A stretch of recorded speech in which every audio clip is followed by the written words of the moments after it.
Alicia, if you want to just start us off today. Hello, everyone. Thank you so much for coming. I'm Felicia Singleton. I am the Director of System of Supports on the Student Services and Programs side of the house at the County Office of Education. So my focus is equity-centered MTSS, positive behavior interventions and supports, restorative justice, social and emotional learning, and school social work services. And thank you for being here.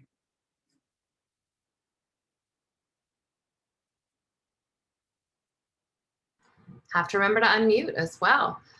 My name is Melissa Spaden. I'm also the Director of System of Supports. It's not a typo. I'm on the learning and leadership side of the house. And my areas of focus are implementation and improvement science, assessment, data literacy, research and practice, policy. So I am the research side of the house and data and assessment when it comes to SEL.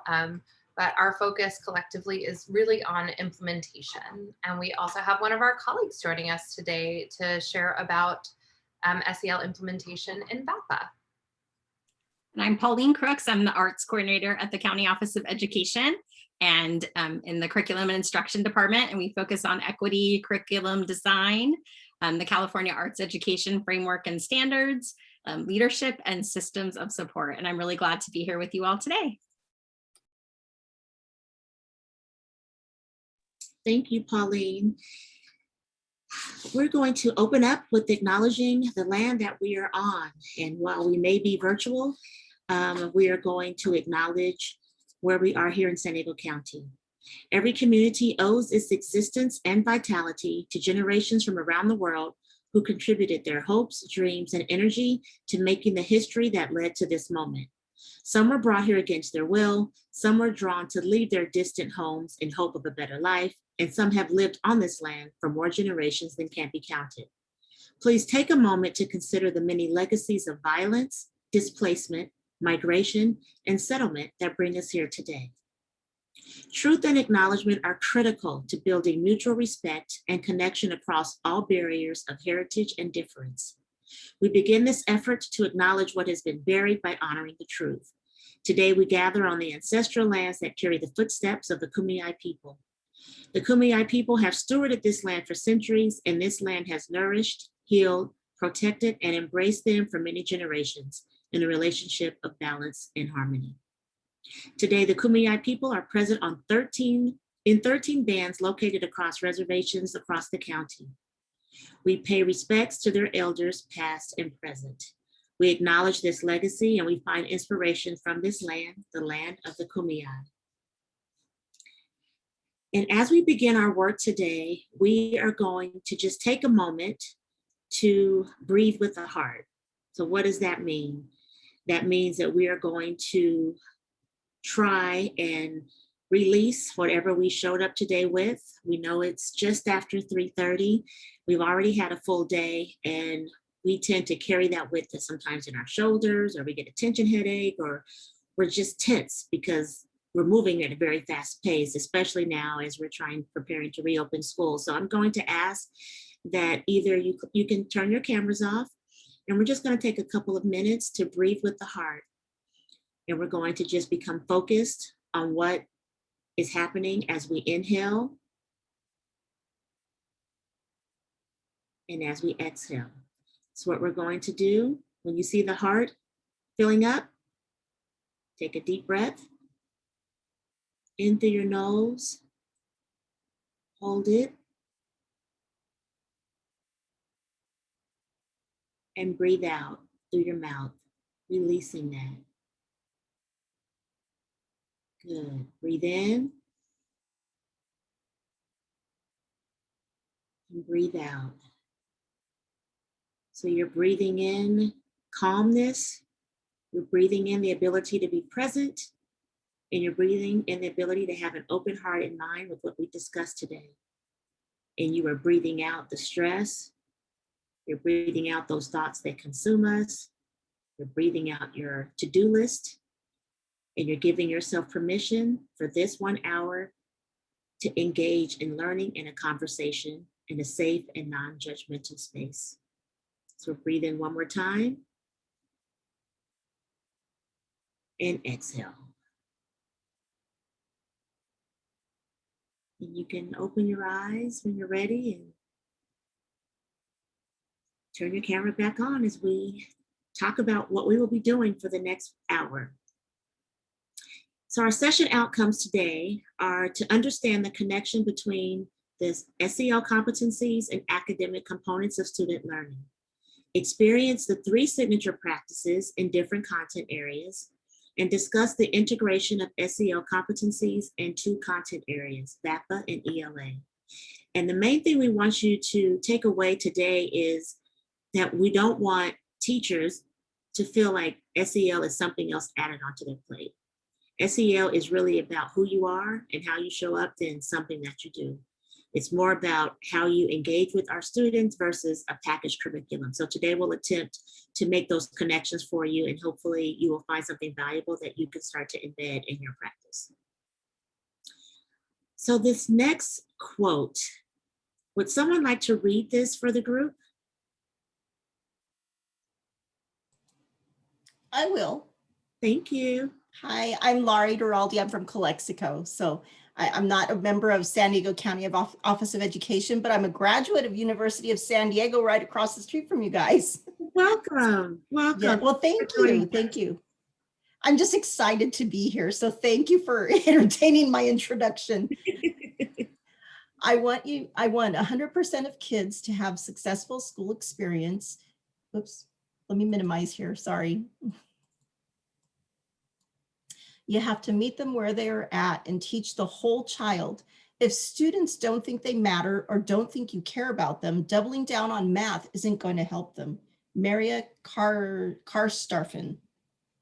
Thank you. Thank you so much. Laura, is it? Did I pronounce it right? Yes. Thank you Yes, for certainly. reading that. And this is really self-explanatory, but what we tend to do in academics is think that the social emotional piece, the well-being of students falls on the counselor or the school psychologist or the school social worker. But the reality is that, as Rita Pearson says, kids don't learn from people they don't like. And when you don't engage students as people first, right? If you're looking at them as an ID number, as folks to get through the pacing guide to get them ready for testing, they'll pick up on it. They'll feel it. So the reality is that just giving them more math is not going to help the situation. But really knowing, letting your students know that you care, right? There's a saying that kids don't care what you know till they know you care. And this is really where this quote comes from, is how do we ensure that in addition to our content, that we let all of our learners know that we appreciate them and we're there to teach them as a whole person versus just our content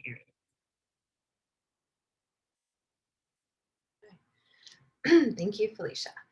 So full disclosure, I am not a member of curriculum instruction. This has been something that they have been developing for quite a while and have let me be a part of and let me join the conversation about, but this is the components of student learning. And the idea is that these 4 components, with the addition of classroom culture, cross all content areas. We like to call things content agnostic. So it doesn't matter what content area you're in.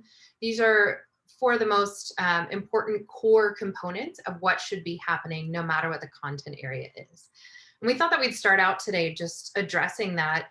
You're going to see a lot of alignment between these 4 core components and the competencies, the SEL competencies, because in essence, these same academic practices are what should be happening throughout SEL work as well. So students understand what they're learning and why they're learning it, so they're part of the learning. It's something that's done with and not to them. They engage in essential learning tasks and events to build, extend, and apply understanding. And a huge part of that is high quality, rich tasks that students actually care about. Students use literacy and language to communicate in disciplinary ways. If you've worked with the county, you know that discourse, classroom discourse, is a huge focus, especially for our English learners, that there needs to be not only the opportunity, but a strong focus on classroom discourse. And then students self-assess and reflect on their learning and understanding. We know this as adults, but we need to have many opportunities to reflect on our own skill set, our strengths, and our areas for growth to improve. And we need to ensure that we're having all of those opportunities for our students so that they can build those skills. And then the most important part of this is a strong classroom culture where students feel safe. We talk a lot about rough draft thinking, where students feel safe to share their thoughts while they're developing them and feel comfortable knowing that their peers and their teacher care about them and their learning. And so there's a lot of words, but you'll get the slides. And if in the follow-up email, we load all of our work onto our website. So you'll get that link at the end. There's a great article linked here about the SEL competencies and how it feeds that formative process. So the use of feedback, the importance of self-assessment. And so each of these, we thought it'd be great for you to have this, thinking about how students engage in that classroom formative assessment practice. And I'm focusing on the students, not just the teachers, because the students are ultimately the ones doing the learning. And much as we try, we can't force them to learn, and we can't force them to take those next steps in their learning and reflect. We have to teach them how and give them those opportunities to do so. And so because I'm a data person, this is how my brain works.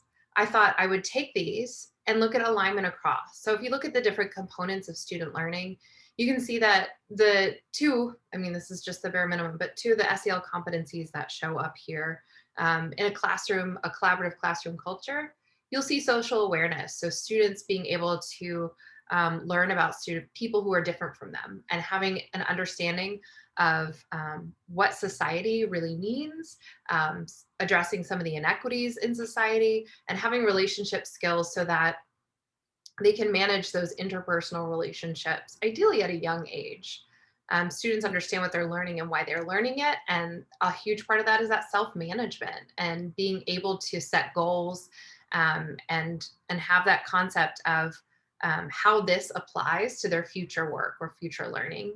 The learning tasks, students have to have self-awareness and self-management to engage, knowing what those different tools are that they might need, especially once students get to the point where they understand that they know how to get started with the work.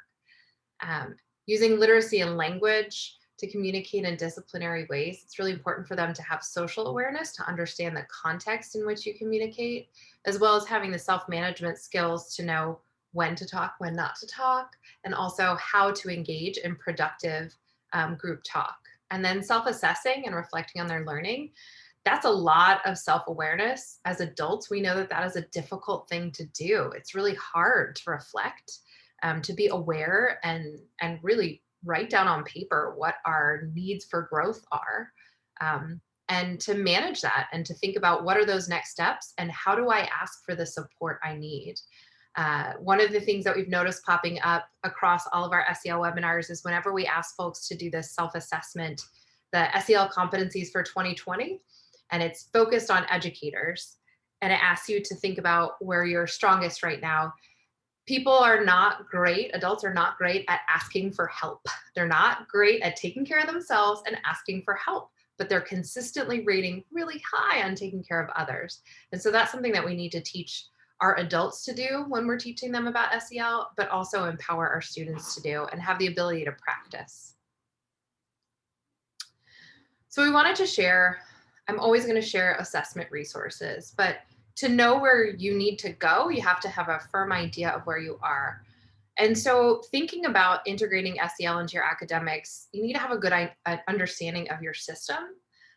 So thinking about teacher self-assessment, how do teachers see their SEL practices in their classroom? How would they rate their ability, their skills, their knowledge right now? There's some great student surveys. This is just one example of assessing where students think the classroom practice is as well, because as many data points as you have to try to build that strong picture, it's really helpful, especially since sometimes we'll rate ourselves either a lot more positively or, with a lot of us, a lot more harshly, and seeing how students think this pops up is really helpful.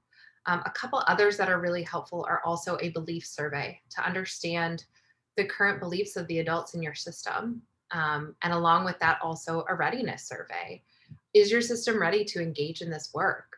We're going to share two different content areas today. And sometimes that's a good way to think about starting the work is, who are the content areas that this naturally integrates into and would pick up integrating SEL into academics and could help your cheerleaders for the work. And then this last one, the SEL self-assessment, the pandemic edition, this is the one I was referencing. And it asks those questions that really focus on all of the things that have happened in the past year, because it's been already a year now. So Felicia, do you want to talk a little bit about the 3 signature practices that you started us out with today? Sure. And if you have come to any of these sessions, or if you have read one thing about SEL, you know about the 3 signature practices. But really, what we like to talk about is how are we welcoming our students in the classroom? How are we checking for understanding? How are we ensuring that they're okay while they're in the classroom? And then how are we closing out our sessions with them in a way that integrates the competencies of SEL? So when we think about welcoming activities, routines, rituals, we want to think about a process where, again, students are welcome. So you're at the door, you're shaking hands, I'm very big on restorative circles. You're building community. Also matching the purpose of the activity with the needs of the participants.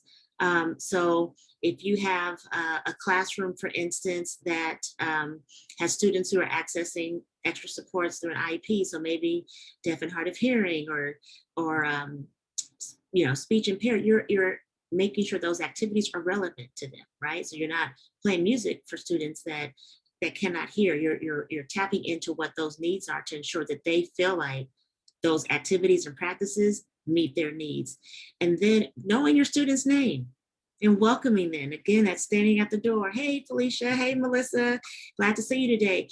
And that is even more impactful when you get to know your students and you know what their interests are. So I love music. Melissa loves, we both love sports.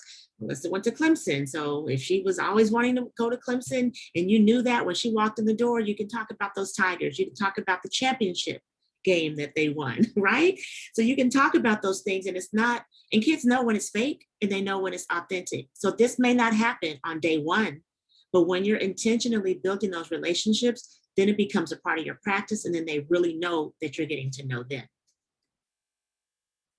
So next, engaging strategy. So how are we continuing to build relationships with one another in the content?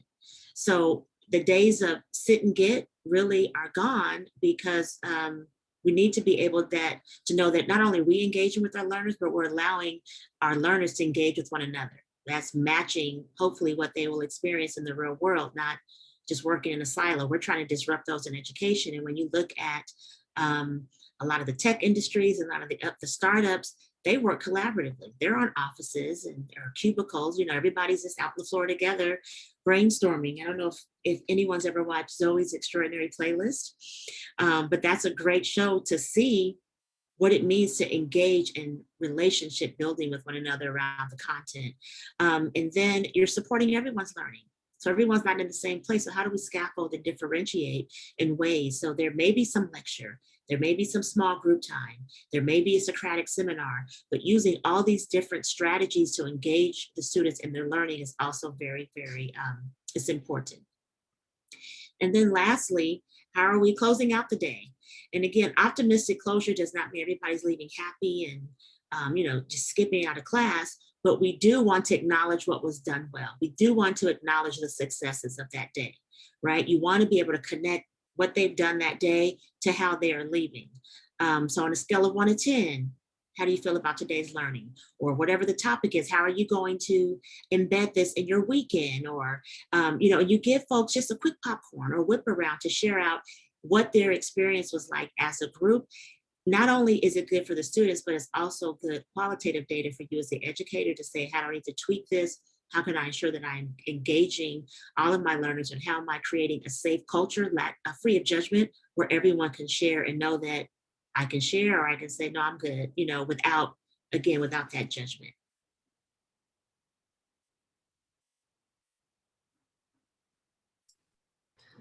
So we're going to turn it over to Pauline now to talk a little bit about SEL in the VAPA classroom. And if you just want to tell me when to move forward. Thanks, Melissa. Go ahead. So would someone like to read this quote, please?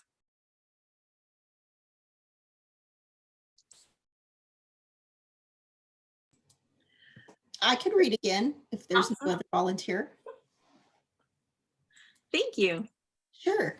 Through the artistic processes, creative practices, and social interactions inherent in the arts, students acquire and are able to apply the knowledge and skills necessary to establish and maintain positive relationships with others, set and achieve goals, practice empathy for others, recognize and effectively express emotions, and make responsible decisions, all of which are tenets of the social emotional learning. Durlack et al., 2011, the California Arts Education Framework.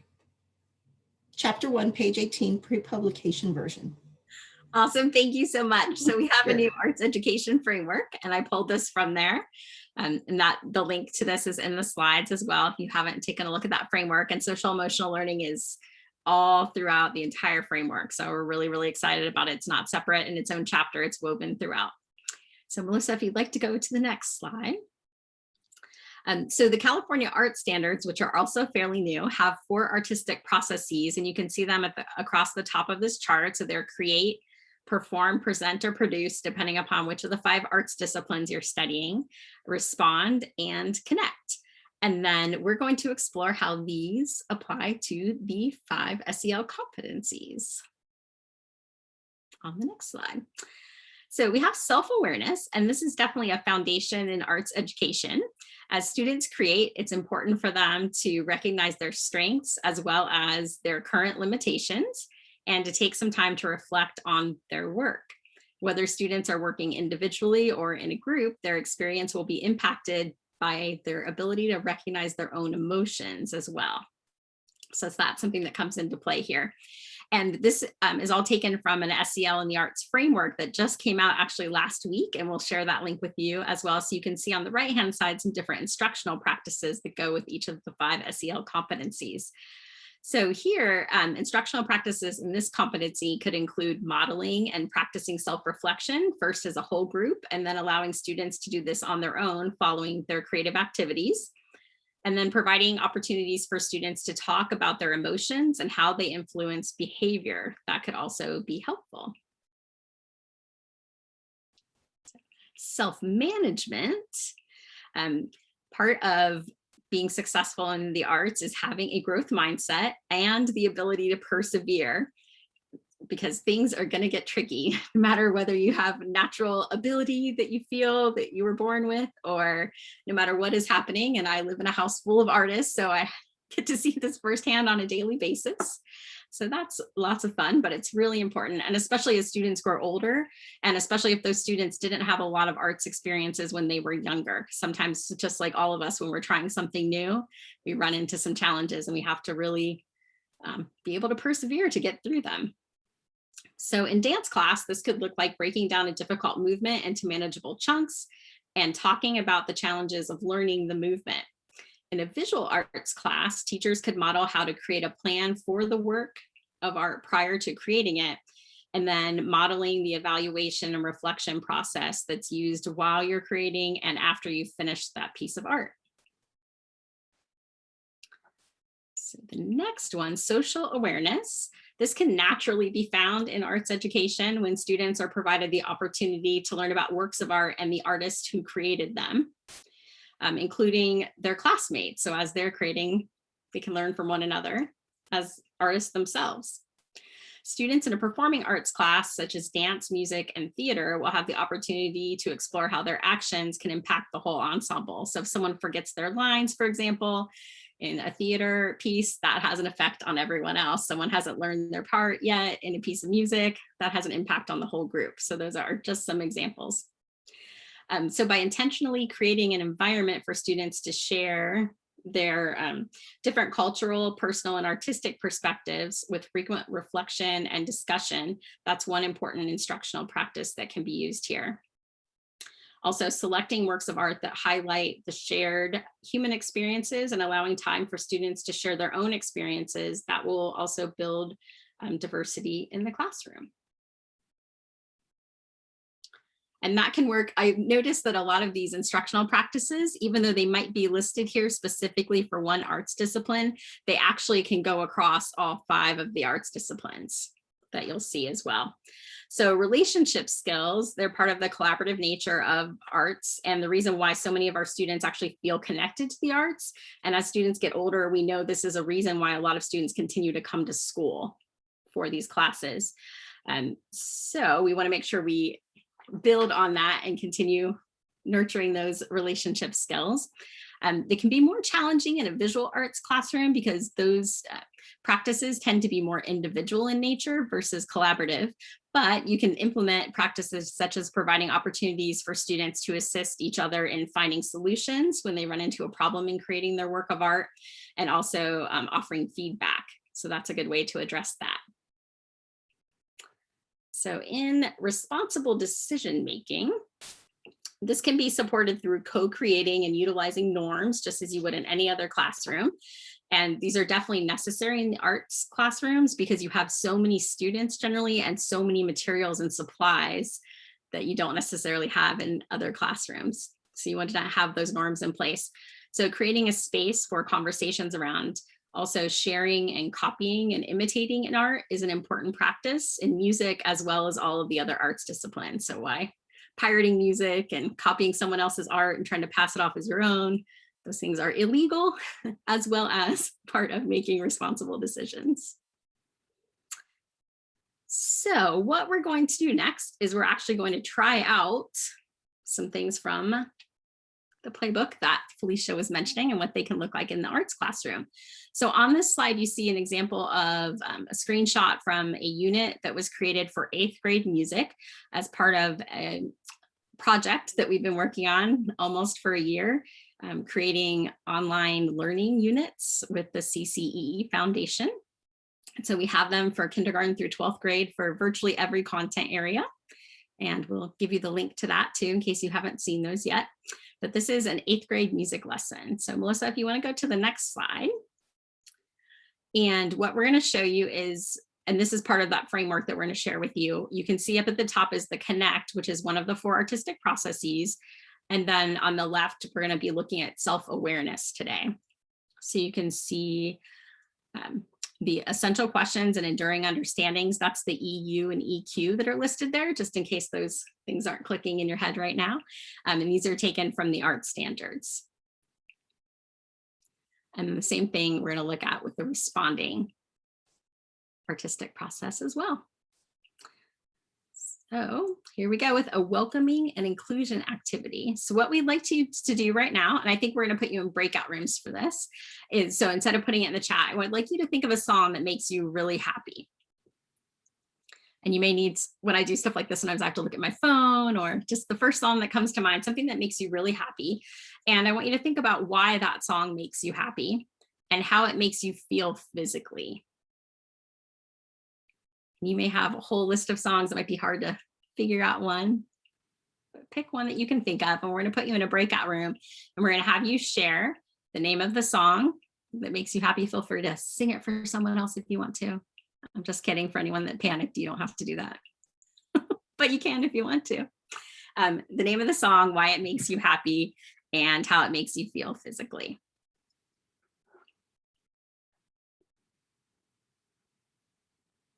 And we'll see you back here in a few minutes.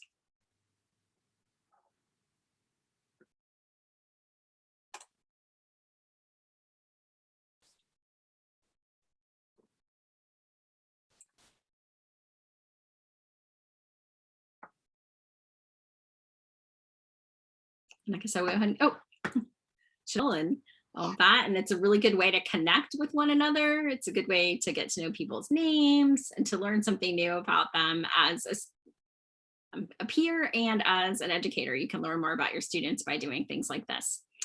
So the next stage of this lesson, as students go on, they learn a lot of things in between here, but then eventually they're asked to select 5 or 6 pieces of music that are important to them and find a recording of each of those pieces of music to share, even if that means they record themselves or a parent or family member playing or singing the song. And then they go through and look at the pedagogy piece. They're going to look and listen to it repeatedly and write down information about the elements of music, about the background of the piece, where it came from, the composer and the performers, and all of those things. And you can see there are lots of other activities that are here in the lesson. And then they are going to be sharing their playlist with the class. And this part of it, we're asking them to choose one song from their playlist to share with a partner and explain why it's important to them. And then the other person is asked to find something they appreciate about the song. So it could be something that you've never listened to before. When I grew up, I knew I wanted to be a music teacher. And so I was listening to classical music all the time when I was in high school, because I knew I was going to have to take an exam to get into college and be able to name all these pieces with just in a matter of seconds. And so I would listen to classical music all the time. And I have two brothers, and one whose room was right next to me would listen to rap music all the time. The other, whose room was below me, would listen to heavy metal music all the time. And everybody would have their music turned up so loudly, and we all couldn't stand each other's music at the time. And so what we were asking them, the students, to do in this lesson is to find something that you appreciate about what they shared. So I may say to my brother with the rap music, I really love the beats that are going on there. I love the bass part. You find something to appreciate about it. I love about the heavy metal music, whatever it is. I love the instruments. I love how loud it is. I love the name of this song. You find something that you can appreciate about that. And that helps build empathy and understanding for one another, and helps people understand that it's okay if we don't all like the same things, but we can find things to connect with about one another. So that is what happens in this lesson. And so here's my contact information. So you'll have this. Please know that I am here as a resource for you and to serve you and to answer any questions you may have and help you find other connections in the arts. So thank you. Thank you, Pauline. And if you would like to, folks, if you want to drop your song in the chat, the song and the artist, we'll put together a little mixtape that will load onto the website. So if you go ahead and drop that in the chat, we'll make sure to include it. If it's a song that has a lot of different artists that cover it, make sure that you have your favorite artist version on there, because I know personally, that's very important. And I am a huge fan of covers because I just think it's really interesting how folks kind of, change things. So Felicia's going to talk a little bit more about the 3 signature practices, and then I will go into ELA. Thank you, Melissa, and thank you, Pauline. That was exciting. Melissa, I was going to bring up the mixtape, so I'm glad you did that. That's a great way to continue building community in your classroom, or even in your school site, your department, your grade level team. You all have a playlist of songs that you all have put together based on how they make you feel. All right, so the 3 signature practices also support the ABCs of effective learning. And what does that mean, Felicia, Melissa? What that means is, again, so many things are connected with SEL. So, and they connect to restorative practices, they connect to PBIS. As you can see, they connect to good teaching and learning and to our academic content, but it also connects to equity. And what we love about it is, again, you don't feel like you're putting something else on your plate. So the A stands for autonomy, the need to be in control of oneself and empowered to make decisions. And participants or students make personal choices about what they say and do in the activities. So how is the classroom set up? What is your dynamic around making decisions for your students, your learners in your classroom? Is it everything that the adult says is right, or is there a space for student voice that is actually authentic and that's honored? So autonomy is the A in the ABCs of effective learning. Next, we're going to go to the B, belonging, the need to be accepted and valued by others. The activities are designed so that every person can be heard and seen without judgment, and to help build relationships with others and with content.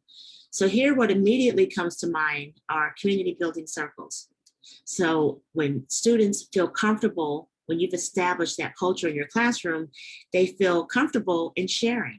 And the prompts don't have to be super heavy, but they can be things like, if it's a art lesson, music lesson, what's your favorite song? If it's a nutrition lesson, what's your favorite snack?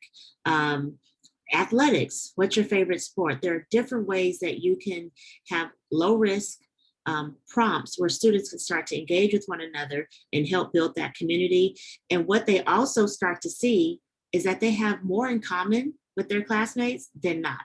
So it also starts to disrupt and dispel some of those myths and stereotypes that may be present. And lastly, competence. So the big idea about SEL being embedded in your content or what you do every day is that we want these skills to be transferable.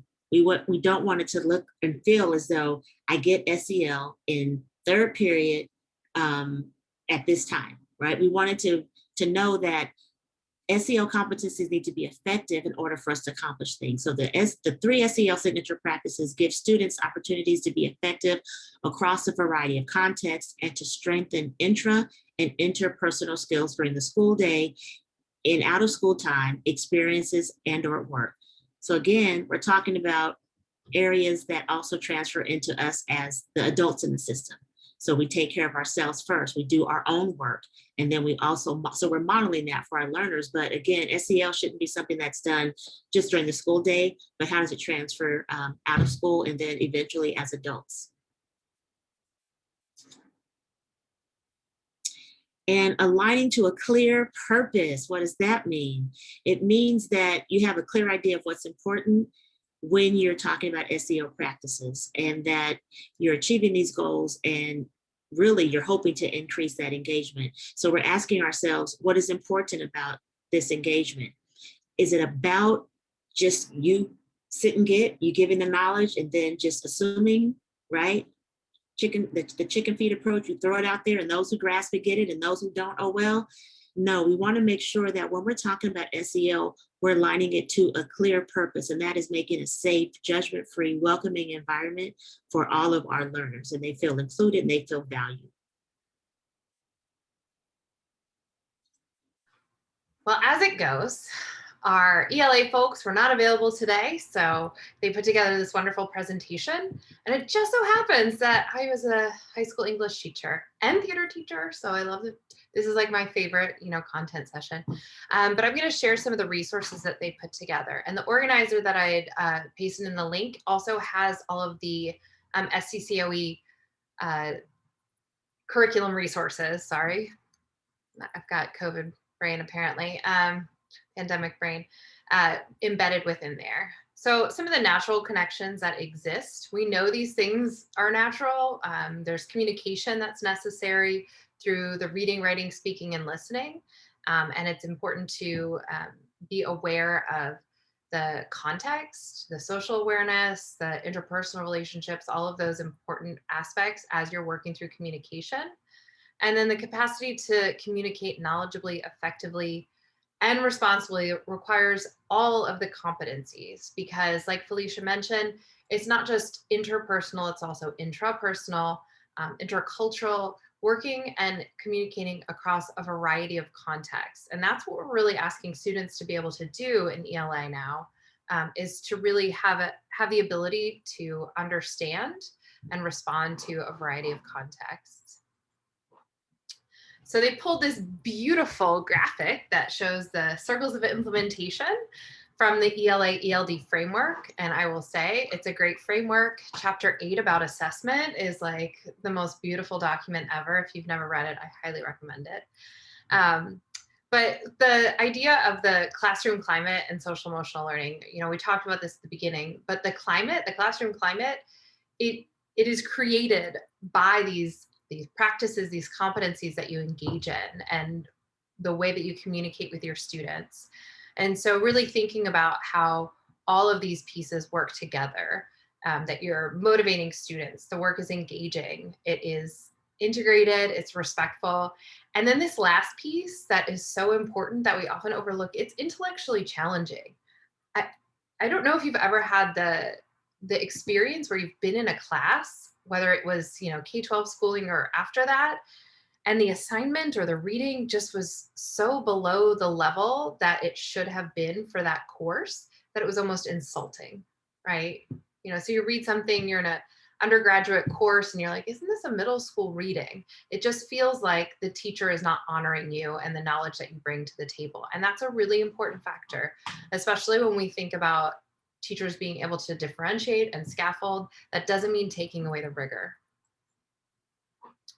So when you think about implementation of the ELD standards, it keeps bringing in this idea of the environment. And so the environment needs to be motivating, it needs to be engaging, respectful, and intellectually challenging.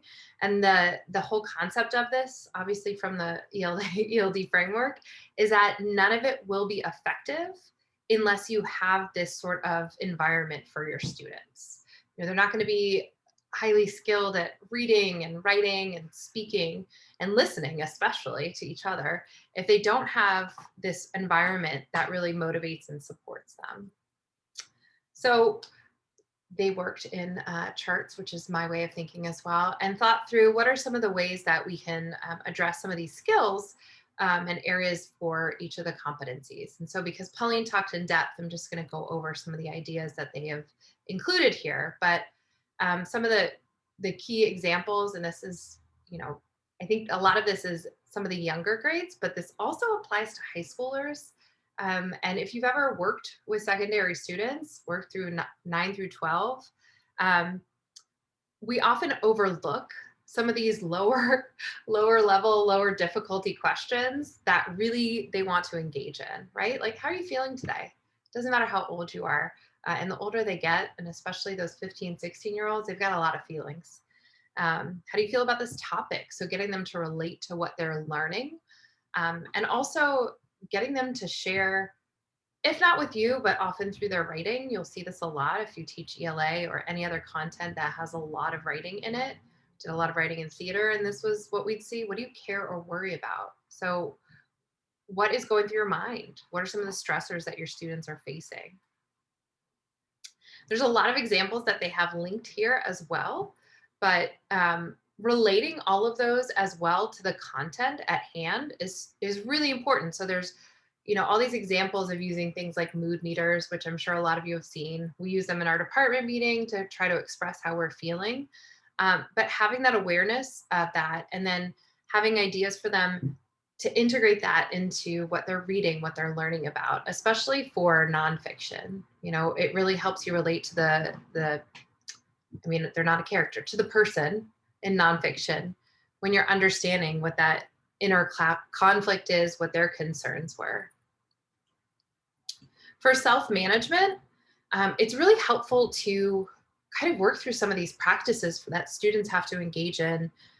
Pauline talked about the artistic process, and this is through the writing and the speech writing process as well, is what strategies can you use? You know, students who are reluctant writers or readers, often because they don't have a lot of confidence at the moment, what can you do to teach them that self-starter process, right? So what's their writing process?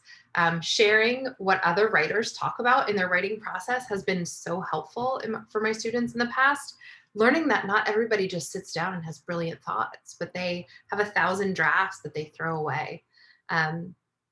Ideas as well, helping them see for specific characters, especially for our younger students in social stories, what different characters do in their stories to persevere. You know, how do they make decisions, and relating that back to their own self-management. So if you see that this character is great with, you know, all the way down from the little engine that could to people who've persisted like Malala and other, you know, other people that we can learn from, how can we see their persistence?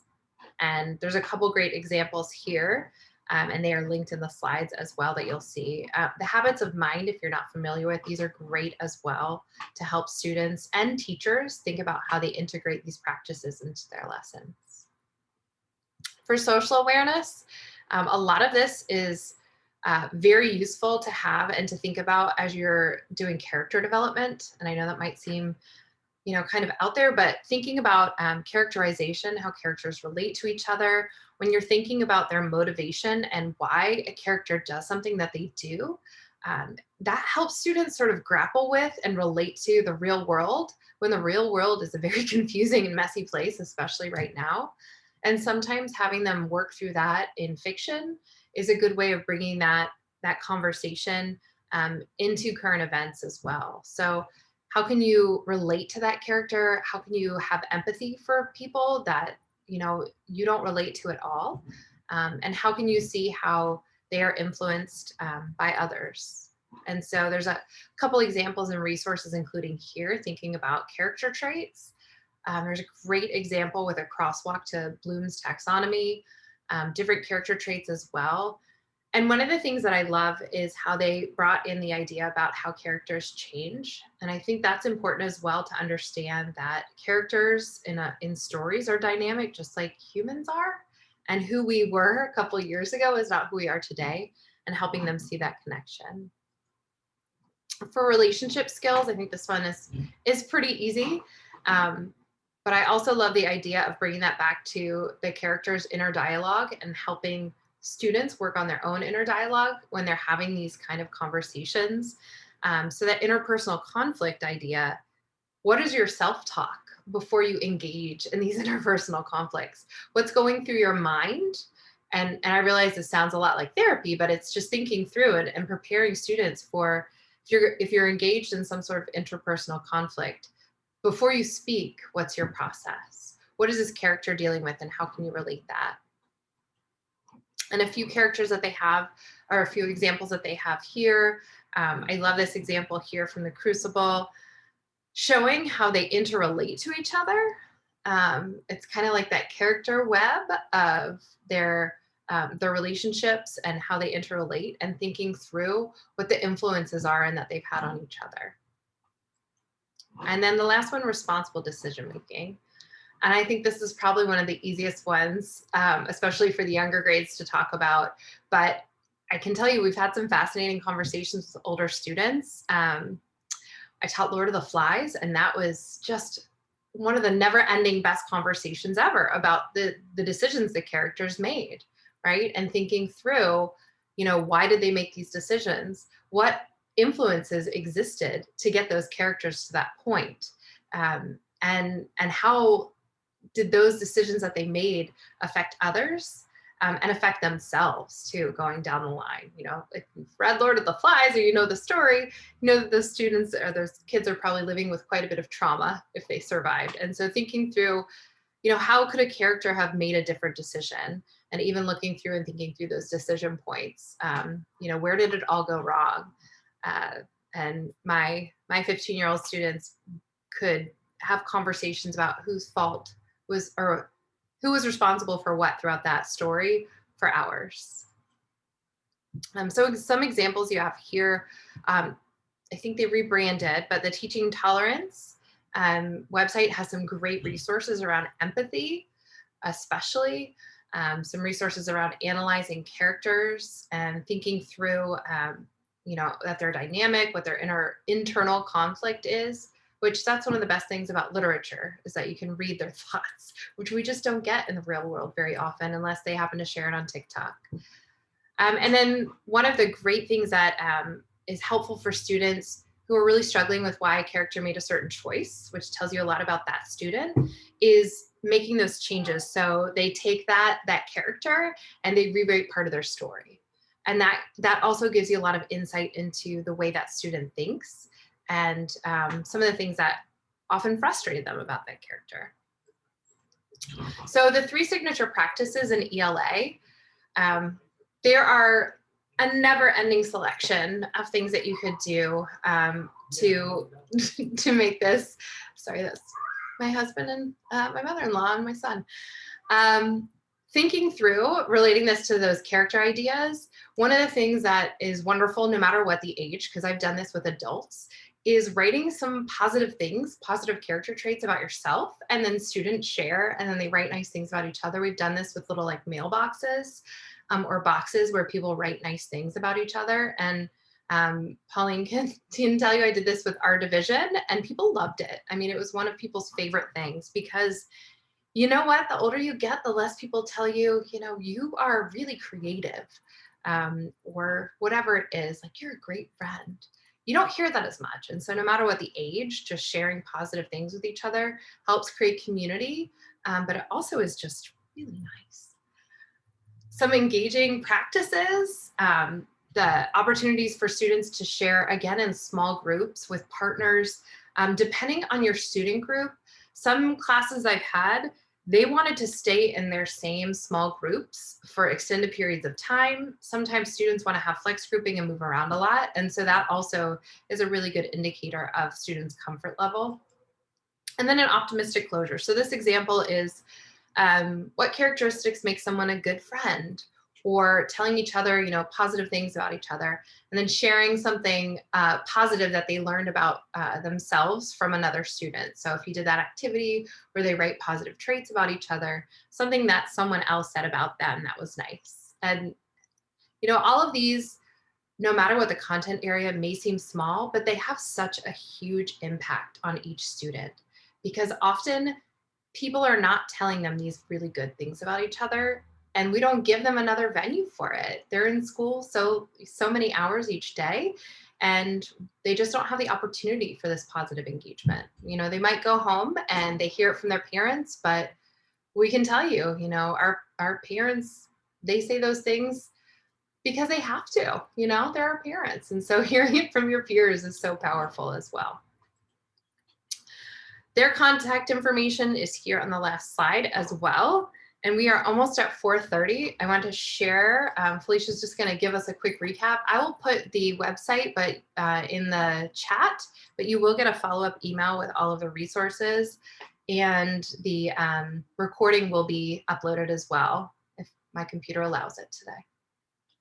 So Felicia, with the nature of the optimistic closure, I hope that today there was something that you learned, or something that you learned that you find useful will be able to help. But I know most of you are on spring break, so we're going to close with an optimistic closure in practice. So to recap, we hope that you were able to get something out of the connection between SEL and the academic component of student learning. We hope that your experience in some of the signature practices in these different content areas was useful. And then we sought to discuss how you integrate SEL competencies in VAP and ELA. So hopefully we hit our target, but in the spirit of an optimistic closure, we're going to end with the waterfall chat. And that is, I know most of you are on spring break, so if you can just put in the chat something you enjoyed about today, one word describing how it was. Again, most of you came on your spring break, which we're so grateful for. Don't hit send. We're going to do a waterfall chat. So if you can think about a word that describes your session today and put it in the chat. And when I say hit return, we'll see all those comments waterfall. So I'll give you a couple seconds to think about your word. I'm going to get my word ready.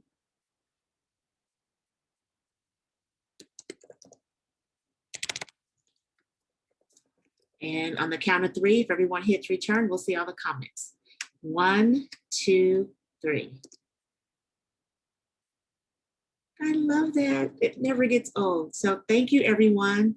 Again, all of our contact information is there. Melissa has also put it in the organizer. So we thank you for joining us today. And I have done the playlist. So while Melissa was training on ELA, I put together the playlist. So I'll be sending this to her, and you'll see that really shortly. And we'll send that out to everyone.